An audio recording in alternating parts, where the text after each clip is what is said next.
Olá pessoal, hoje a aula vai ser sobre funções essenciais. São aquelas funções mais importantes, as primitivas mais comuns que a gente deve ver aí nos modelos matemáticos, certo?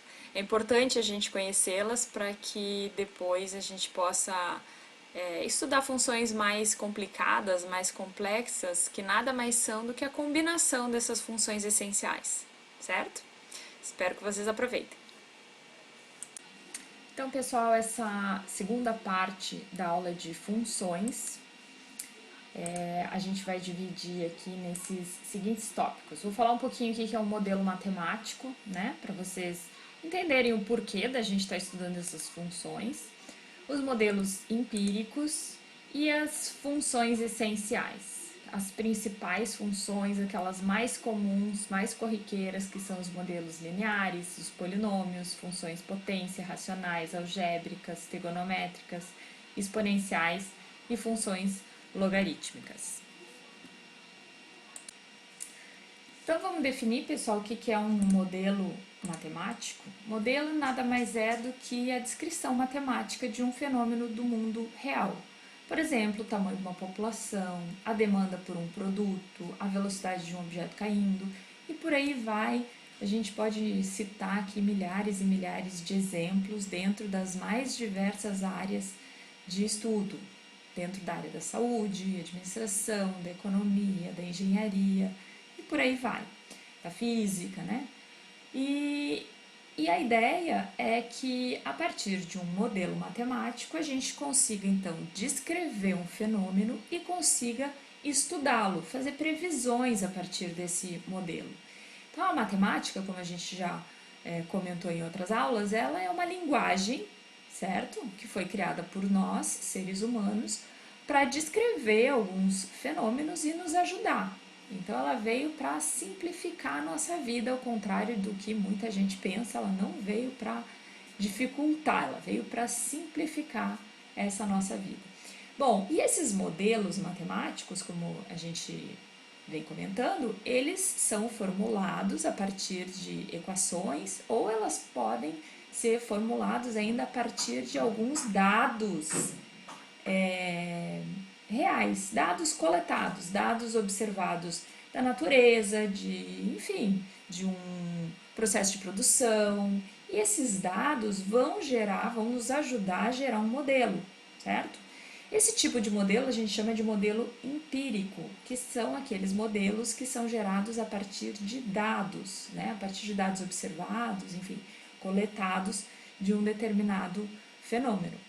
E aí que entram então as nossas funções essenciais, porque esses modelos são construídos, né? Esses dados que a gente coleta, se a gente for traçar um gráfico desses dados, eles vão se aproximar de algum modelo conhecido ou uma combinação de funções que são conhecidas. E as mais comuns, aquelas mais primitivas, são as que a gente chama de funções essenciais. São elas que nos ajudam a criar, então, esses modelos matemáticos. E são essas funções que a gente vai ver hoje. Então, a gente começa falando sobre as funções lineares. Então, as funções lineares são todas aquelas funções que têm essa carinha aqui, ó. Reparem que m é uma constante, x é a minha variável independente, b é uma outra constante, certo? M a gente vai chamar de coeficiente angular e o B a gente vai chamar então de coeficiente linear. E aí a gente já vai ver isso na reta que fica mais fácil, né? Aqui a gente tem um exemplo de um modelo linear cuja a equação dessa reta é essa equação aqui, 3 vezes x menos 2. Então toda equação linear vai ter essa carinha. O coeficiente que multiplica aqui o termo linear, que é esse 3x, menos 2, que é uma constante, né? Mais ou menos uma constante. Então, esse termo 3 aqui me diz a taxa com que esses dados estão variando nesse gráfico. Repara que eles estão variando a uma taxa constante, porque esse 3 é um valor constante. E esses dados, digamos, eles estão deslocados em duas unidades aqui, ó, nesse gráfico. Isso a gente vai entender um pouquinho melhor daqui a pouquinho, quando a gente falar na próxima aula sobre operações, as operações em cima dessas funções essenciais, certo?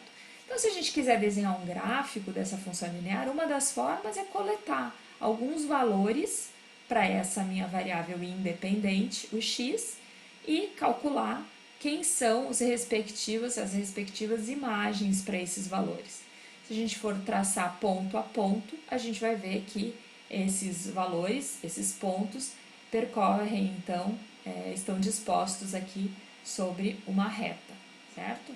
Então, duas coisas importantes que a gente tem que lembrar, que no caso o m, nesse exemplo particular, o 3, é interpretado como uma taxa de mudança de y em relação a x, e ela é constante no caso dos modelos lineares. E esse 2 é um deslocamento dessa reta em relação ao eixo, certo? Reparem que se o meu modelo linear não tivesse somado esse termo constante, essa reta passaria pela origem. Como eu tenho um termo constante aqui subtraindo, o que a gente vai observar é que essa reta cruza o eixo y justamente nesse termo aqui, que é o meu coeficiente linear. As próximas funções essenciais que a gente vai falar aqui são os polinômios. Então, os polinômios são toda função que tem essa cara aqui, onde a gente tem um termo constante multiplicando a variável independente que está elevada a uma potência, onde essa potência, onde esse n aparece aqui, é um inteiro não negativo. E todos os termos constantes aqui, ó, que aparecem multiplicados pelas variáveis independentes, são constantes, como eu falei, são coeficientes para esse polinômio. Então, o domínio para qualquer tipo de polinômio de qualquer grau vai ser do menos infinito ao mais infinito, ou seja, o domínio são todos os reais. Se o coeficiente, né, dominante, que seria esse coeficiente aqui, ó, que multiplica a maior potência, né, for diferente de zero, então a gente diz que o grau desse polinômio é grau n, para o caso genérico. Um exemplo, no caso desse polinômio aqui, 2 vezes x na 6 menos x na quarta mais 2/5 de x ao cubo mais raiz de 2. Isso é um polinômio? Sim, é um polinômio. Reparem que x, em todos os termos, está elevado a uma potência que é um número inteiro não negativo. No caso, o grau deste polinômio é o de maior potência, então seria referente a esse primeiro termo que tem potência maior, que seria a potência 6. Então, o grau desse polinômio é grau 6. Uma outra característica é que reparem que todos os coeficientes que aparecem multiplicados pela variável independente são constantes. Portanto, esta função é sim um polinômio de grau 6. Então, aqui a gente tem o exemplo de 3 funções polinomiais, a primeira de grau 3, a segunda de grau 4 e a terceira de grau 5. O que eu queria mostrar com esses exemplos é que, reparem, a gente não consegue, a partir da equação, já de cara prever o formato desse gráfico. Diferentemente da função linear, que a gente sabe que é sempre uma reta lá no nosso gráfico, os gráficos das funções polinomiais de grau maior do que 2, né? Até grau 2 a gente sabe que é uma parábola, o grau 3 já começa a ficar um pouquinho mais complicado, grau 4, grau 5 e por aí os gráficos vão ficando cada vez mais complexos. Então, uma opção é a gente usar um software, né, uma calculadora gráfica para traçar esses gráficos, ou mais adiante a gente vai ver aí ao longo do curso que a partir do conhecimento dessa função por derivadas, por diferenciação dessa função, a gente consegue traçar esboços para esses gráficos. No momento, eu quero só que vocês saibam que polinômios têm gráficos assim bem diferentes e para traçar esse esboço vocês precisariam ter um conjunto suficiente de pontos para tentar traçar esses gráficos. Ou, como eu falei, uma calculadora gráfica, certo? Então, no momento, a gente não vai se preocupar tanto assim com os gráficos desses polinômios. Continuando, o próximo a próxima função essencial, né? As funções essenciais são as funções potências, que tem também essa característica. Toda função potência tem essa cara, onde A é uma constante e a gente tem a potência aqui na variável independente. Então, a gente vai considerar alguns casos, né? Onde o primeiro caso, a gente tem que essa constante aqui é um número inteiro positivo. Então, a gente vai para o grupo das funções onde a gente tem f de x igual a x, x ao quadrado, x ao cubo, x na quarta, x na quinta e assim por diante. Então, o primeiro caso de uma função potência, que seria quando a potência é igual a 1, a gente cai no caso da função linear, né? Y igual a x, que é aquela reta que passa pela origem, né? Aqui a taxa de variação dessa variável y igual a 1, né? Então é a função mais simples que a gente tem. Depois a gente vai para a segunda, que é y igual a x quadrado, onde a gente tem então a nossa parábola passando aqui pela origem.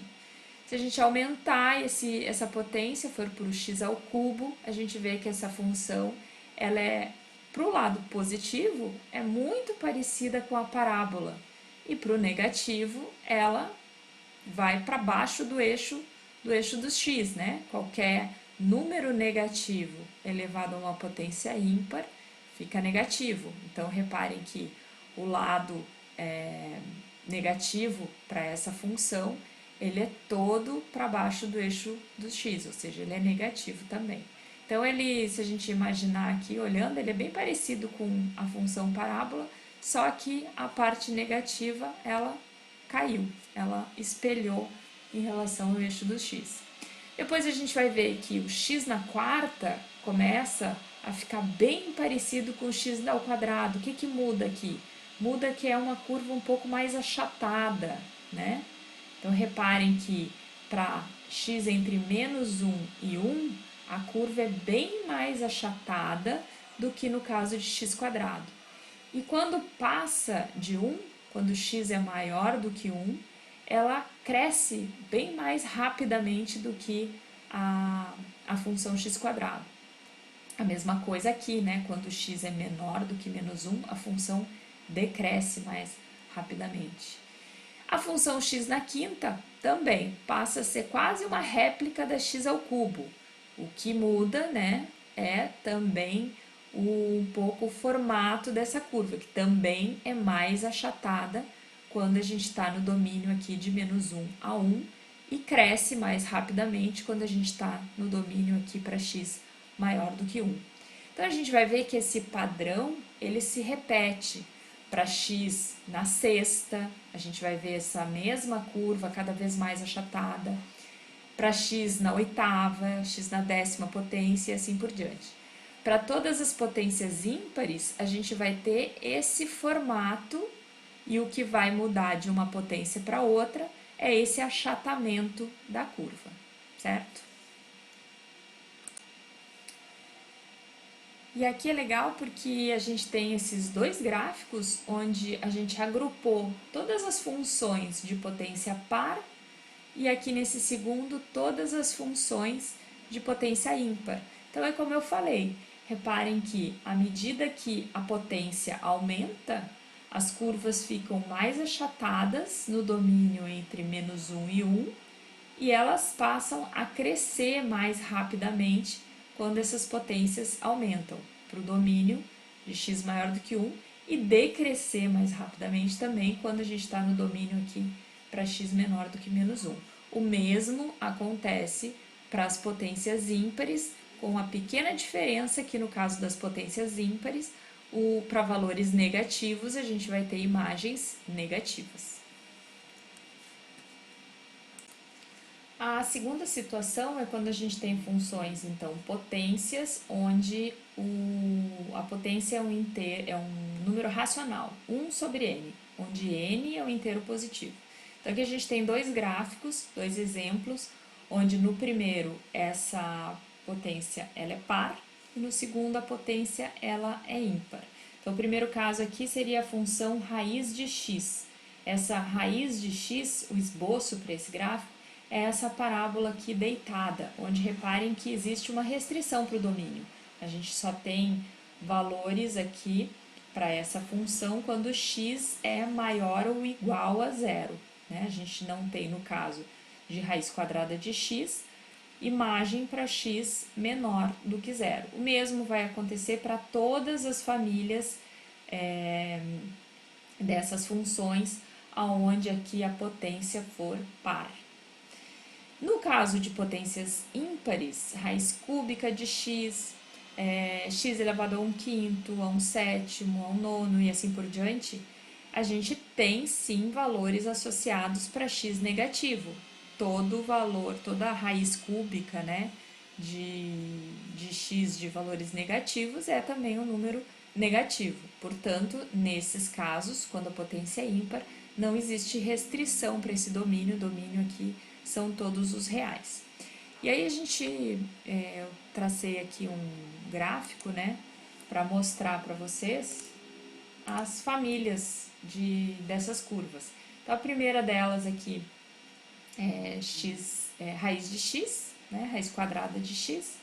Aqui, quando a potência, então, é 1/4, reparem que ela tem esse mesmo formato, porém, aqui a curvatura dela muda, né, ela fica mais próxima, ela deita mais em relação ao eixo x, aqui fica mais próxima em relação ao eixo y, né, ela está mais próxima do eixo y, até x igual a 1. Depois, quando x passa de 1 para x maior do que 1, ela começa a crescer mais lentamente do que a função raiz de x. Se a gente aumentar o valor de n, ou seja, se a potência for para 1/6, né? Aumentei o n de 4 para 6, a potência ficou sendo x na 1/6, o comportamento dessa função ainda é parecido, só que cada vez mais deitadinha aqui, mais próxima do eixo y e crescendo mais lentamente quando x passa de 1. Bom, esse então são os casos, as famílias dessas funções potência quando a potência é par. Agora vamos olhar para a família de funções quando a potência é ímpar. Então, aqui a gente tem raiz cúbica de x e x elevado a 1/5, seria assim azulzinho, e aí reparem que mais uma vez, ó, o que muda? Só a curvatura desse gráfico, né? O formato da curva se mantém o mesmo conforme a gente vai aumentando o n, ou seja, diminuindo a potência, certo?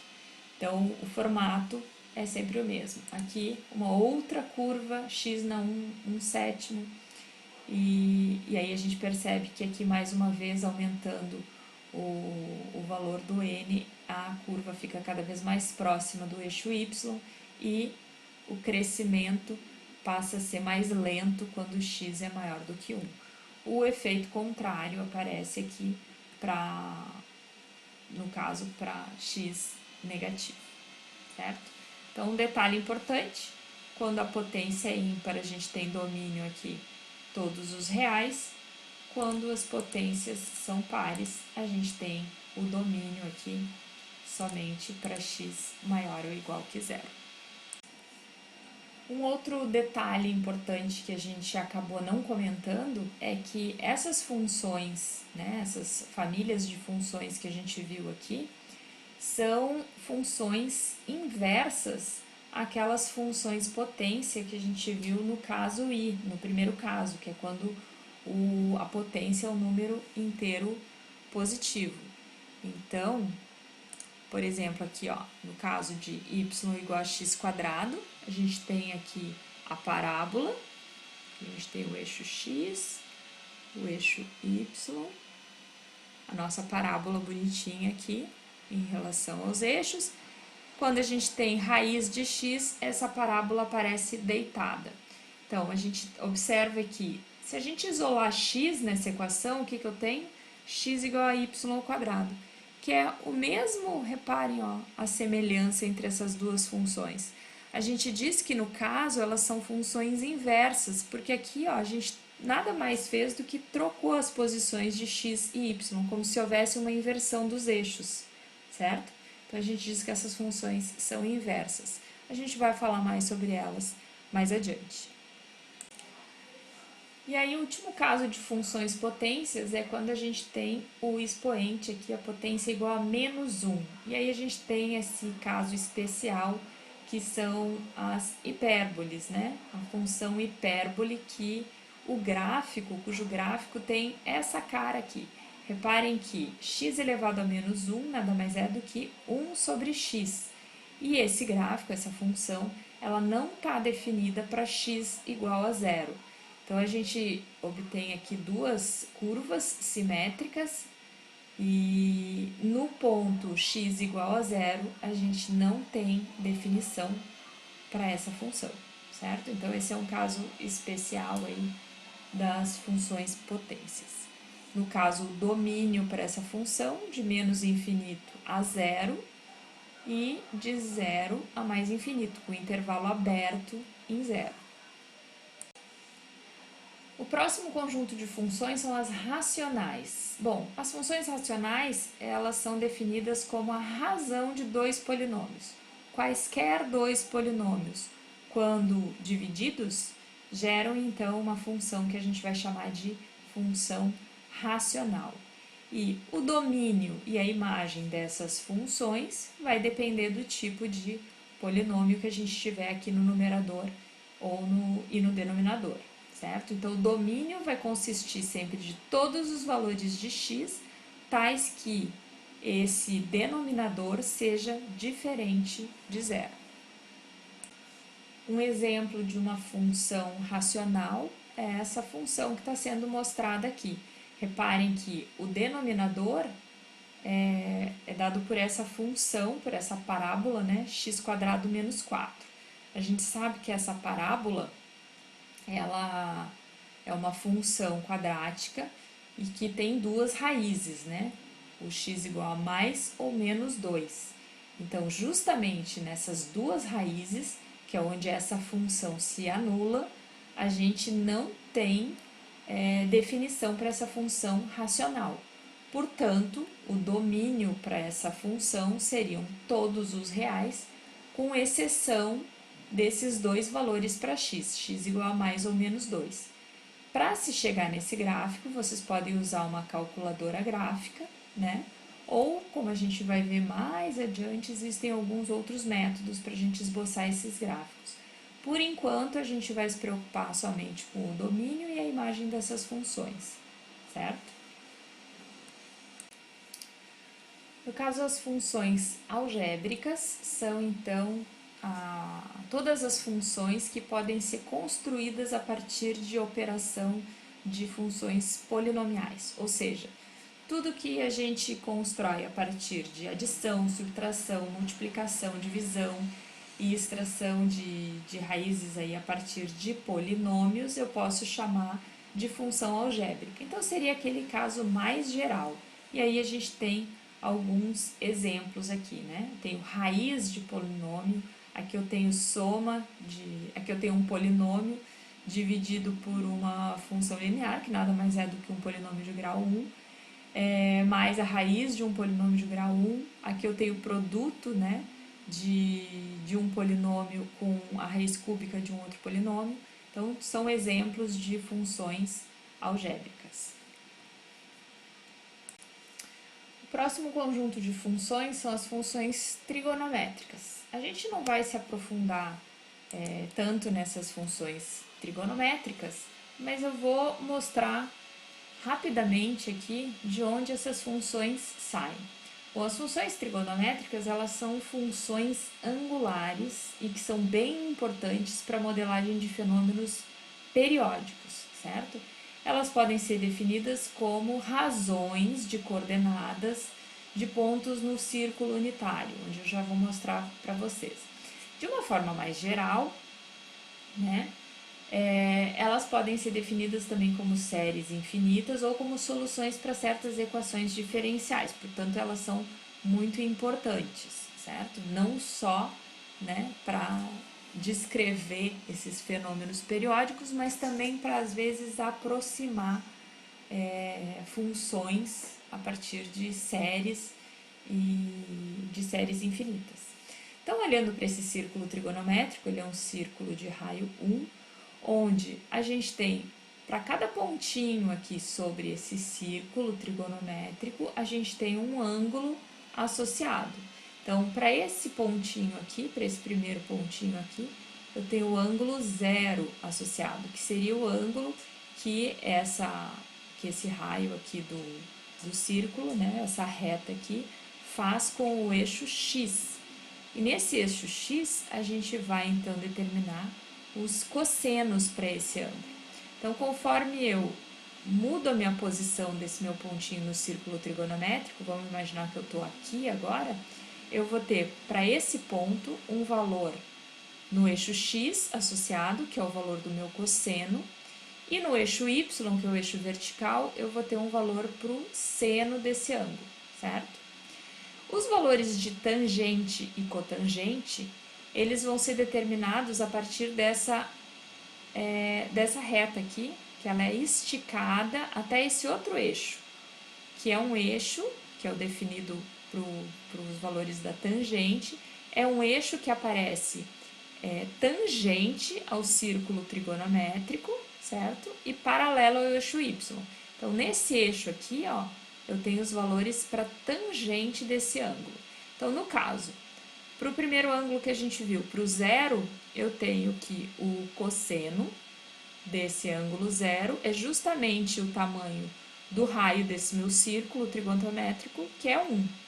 E o valor da tangente é 0, já que para acima desse ponto eu tenho valores positivos de tangente, para baixo eu tenho valores negativos. E aqui eu tenho o valor 0 para tangente. No caso, o seno para esse ponto aqui, eu vou ter, se eu esticar esse ponto até aqui, o eixo Y, eu vou ter que seno de 0 é 0, certo? Para esse segundo pontinho aqui, que eu estava aqui em cima, né? Eu tenho agora um ângulo associado e eu tenho um valor, se eu esticar esse pontinho até o eixo X, eu tenho um ângulo cosseno associado e eu tenho um valor de seno associado. Então, o valor do cosseno é referente ao eixo X, o valor do seno é referente a esse eixo Y, certo? A cotangente. Quem seria a cotangente para esses ângulos? Bom, a cotangente a gente vai determinar a partir dos valores sobre essa reta aqui em cima, onde essa reta também é uma reta tangente ao círculo trigonométrico, só que agora ela é uma reta paralela ao eixo X, que é o eixo dos cossenos, certo? Então, para esse pontinho aqui, eu tenho um valor de cosseno associado, eu tenho um valor de seno. Se eu esticar essa reta associada a esse ângulo até o eixo das tangentes, eu vou ter um valor de tangente associado, que é justamente essa altura, é o que vai me dar a tangente desse ângulo.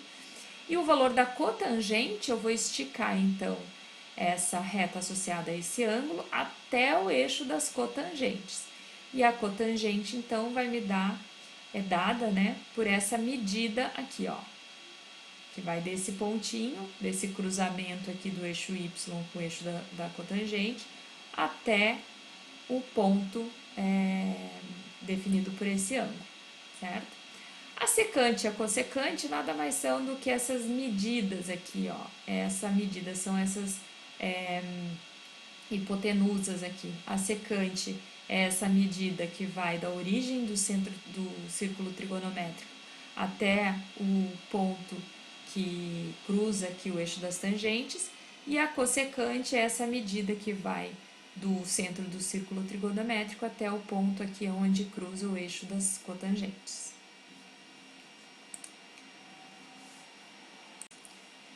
Então, olhando para o gráfico dessas funções seno e cosseno, a gente percebe que existe uma repetição, uma periodicidade nesses gráficos. Olhando primeiro para o gráfico da função seno, observem que para x igual a zero, que seria ângulo zero, o valor da função seno é zero, conforme a gente viu no slide anterior. No caso da função cosseno, para x igual a zero, a gente viu que o valor do cosseno era igual a 1. Todas duas, à medida que a gente vai variando o ângulo, chegando aqui em 2π radianos, que é quando ele completa um ciclo no círculo trigonométrico, essa curva passa a se repetir, fica igualzinha. Mesma coisa para o cosseno. Comecei aqui com o valor 1 para x igual a zero. Quando chegar lá em 2π radianos, eu completei uma volta no círculo trigonométrico e aí o comportamento da função se repete. Então, nesses dois casos, o domínio para essas duas funções são todos os reais, não existe restrição para o valor do ângulo, mas existe restrição para o valor da imagem. Por quê? Porque a imagem está restrita ao círculo trigonométrico, cujos valores vão de -1 a +1, certo? Então, a imagem, tanto para a função seno quanto para a função cosseno, se restringe, então, ao intervalo -1, 1. O penúltimo conjunto de funções aqui que a gente vai ver de funções essenciais são as funções exponenciais.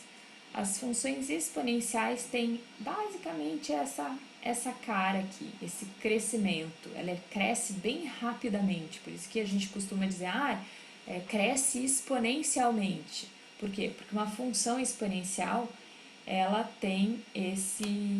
essa inclinação aqui, ela cresce bem rápido. Toda função exponencial vai ter essa cara. É uma constante elevada, a potência aqui é a variável independente. Então, reparem que x aparece na potência da função, certo? E a, essa base aqui, é uma constante positiva, certo? Então, dois gráficos aqui, dois exemplos. No caso, quando essa constante positiva é um número inteiro, a gente vai ver que a função ela cresce, né? E quando a gente tem aqui uma base que é um número entre -1 e 1, a gente vai ver que o comportamento já muda, ela passa a ser decrescente, certo? Em todos os dois casos a gente tem o domínio, são todos os reais, ou seja, vai de menos infinito a infinito, porém na imagem a gente percebe que ela nunca assume o valor zero e nos dois casos aqui a gente sempre vai ter valores positivos para essa imagem, portanto o intervalo para a imagem, para o conjunto imagem é de 0 a mais infinito, onde aqui a gente tem o intervalo aberto em zero, né? Ela nunca assume o valor zero. É bem comum essas funções exponenciais serem usadas para modelar muitos fenômenos naturais, portanto é importante a gente conhecê-las. E o último conjunto de funções essenciais que a gente vai ver são as funções logarítmicas, que são, na verdade, o inverso das funções exponenciais. Então, reparem que elas têm um formato parecido com o das funções exponenciais. O que acontece é que elas são espelhadas em relação aos eixos, né? É como se eu trocasse aqui o eixo x pelo eixo y e traçasse um novo gráfico. Então, essas são as nossas funções logarítmicas, que são o inverso das funções exponenciais. Então, reparem que a gente tem aqui uma família dessas funções, onde a gente tem para diversas bases desse logaritmo aqui, diferentes funções. Reparem que para logaritmo de base 2 eu tenho essa função verde. Conforme a gente vai aumentando o valor da base, essa função ela decresce, né? Ela cresce mais lentamente do que a função anterior e ela se aproxima mais do eixo dos y, mais rapidamente dos eixos dos y. Então, conforme a gente vai aumentando o valor da base, esse comportamento vai sendo observado. E em todos os casos, o domínio para essas funções é de 0 a mais infinito, ou seja, não existe valor de logaritmo zero. A gente não tem logaritmo do valor zero, portanto, o domínio é o intervalo de zero aberto a mais infinito. Já a imagem é de menos a mais infinito, ou seja, são todos os reais. Justamente o contrário do que aconteceu lá nas funções exponenciais, né? Nas funções exponenciais, o domínio eram todos os reais e a imagem era restrita ao intervalo zero a mais infinito. Então, observem que são funções inversas. Então, antes de finalizar, eu queria só chamar a atenção aqui para o caso da função y igual a e na x, que é a função exponencial, onde a base aqui é essa constante que é o número de Euler, que é igual a 2,718 e por aí vai. E a função inversa, essa função exponencial, que seria a função logaritmo, cuja base é esse número de Euler. Por ser uma função especial, a gente vai falar dela de novo mais adiante, e ser bem comum no uso para modelamento matemático aí de alguns fenômenos naturais, a gente dá um nome especial para essa função, que é log natural de x. Então, sempre que a gente falar de log natural de x, a gente está falando do logaritmo de x na base e. Essas duas funções, como eu falei, elas são inversas. Se a gente for traçar o gráfico dessas duas funções,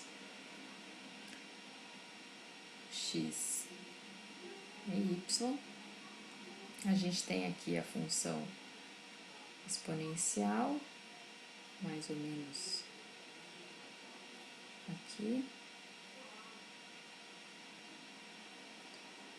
que é a cruz 1. Se a gente for traçar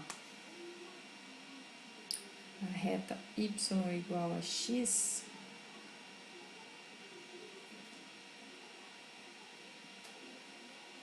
e a gente for espelhar essa função, a gente vai ver que ela vai aparecer mais ou menos aqui assim, né? Então, essa seria a minha função. E essa aqui, uma o inverso da outra. Eu tenho um gráfico aqui que tá melhor, né, para vocês verem.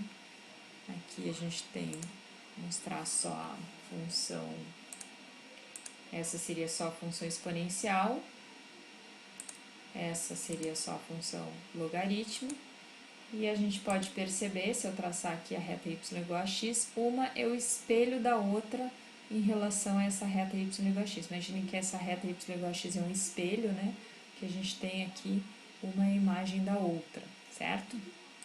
Então, eu queria só finalizar, chamar a atenção para essas funções, duas funções especiais. Então é isso, pessoal, por hoje é só. Nos vemos nos próximos vídeos, né? No próximo vídeo falaremos sobre transformações de funções. Até lá!